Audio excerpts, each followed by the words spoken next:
Yeah, very much so. I enjoy the atmosphere it creates. I guess any South African game we have over here is always an experience. Newlands is one of my favourites to play at. Haven't had much success though, but definitely the crowd goes crazy. It's really very loud, and definitely an arena you love to play in, and sort of experience as well. So it'll be good. Is tours take it probably more significance now after the loss against the I think that was disappointing, obviously last week, and yeah, we're looking to bounce back and yeah, just get our season, or just keeping it alive, I guess. And it starts this Saturday night against the Stormers. It's going to be very tough. We're well aware of that. The Stormers outfit's in very good form, and yeah, we've got to be on top of our game to give ourselves a chance.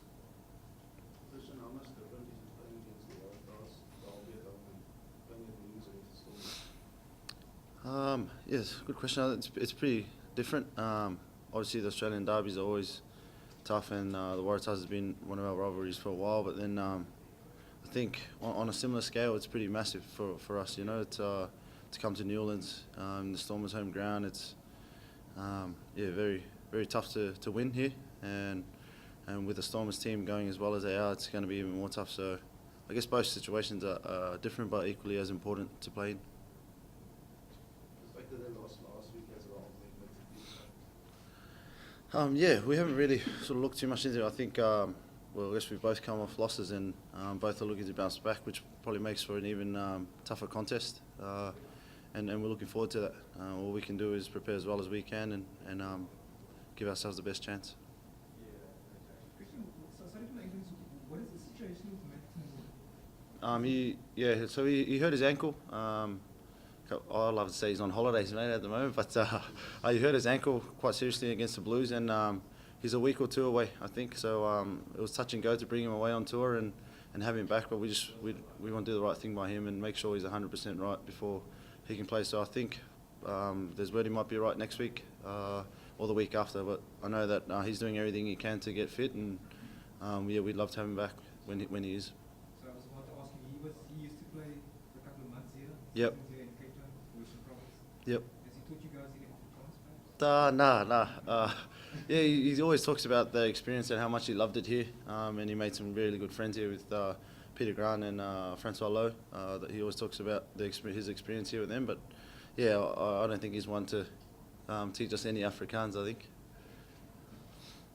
Christian, what do you think of the Stormers flyhalves here? The tactic of using two different flyhalves in 2 halves? Yeah, very dangerous players. Both are quality players. I guess Achilles gives you a really good kicking game and directs the team around really well. And then Coleman, he I guess loves to run a bit more. And I think having that dynamic is very powerful in the team. We just got to be all over it, prepare as well as we can to be able to, I guess, prepare for what they're going to bring at different times. Obviously, they've used them quite well in the last, I guess, their games leading in. So very dangerous players and quality players that we need to look out for. Christian, what do you think is the more valuable trait in for a fly-half, a point scorer or a playmaker?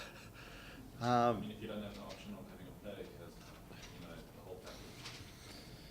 Yeah, that's another good question, mate. I think obviously to win games you need points, and I think a point scorer in 5/8 is always going to be pretty handy. If you don't have the playmaking one, if a playmaking one's creating for points, then that's good. I think it's a tough one. I think I'd probably go with a point scoring 5/8. It's someone that can kick goals from anywhere and it's very dangerous as well around the park. Christian, you saw what happened last week with Kurt Coleman. He's sucking the kicks over all season. And last weekend he struggled. Only alluded to the fact that you struggled last year and you got your kicking. Kurt Coleman got it back. How did you get through that? Yeah, that was a tough one. I think, I guess obviously, Coleman's been kicking really well, and you just have one of those days. You have a day where not everything goes well for you. I guess it's more mentally damaging than anything. You start to question your routines and your approach, and I guess all the kicking attributes you have, and then but you got to really trust it. You've done a lot of work. You kick most of your life. Myself personally, I just had to work really hard at getting my approach and I guess my rhythm again, and then mentally overcoming the challenges I had of I guess that self doubt in your mind. You always have that this doesn't look quite right sort of feel when you're kicking, and once you have that sort of feeling in your head or thoughts, and it's puts you in a little bit of a rudder, I guess, and always bouncing back is always pleasing. When you're kicking well and you're feeling in the groove, it's quite a nice feeling. So yeah, hopefully Coleman can stay in that rut for a little while longer. Nah. How are you enjoying the 5-8 at the moment? Yeah, it's not too bad. It's different. I think I'm really enjoying the challenges that comes with it, directing the team around, and definitely trying to find my place in creating as well. Like I guess the balance of point scoring and playmaking, and creating for some quality outside backs we have, and off the back of some good forward play that we have as well. So definitely enjoying it, and hopefully can still find some improvements there to make the team get some wins.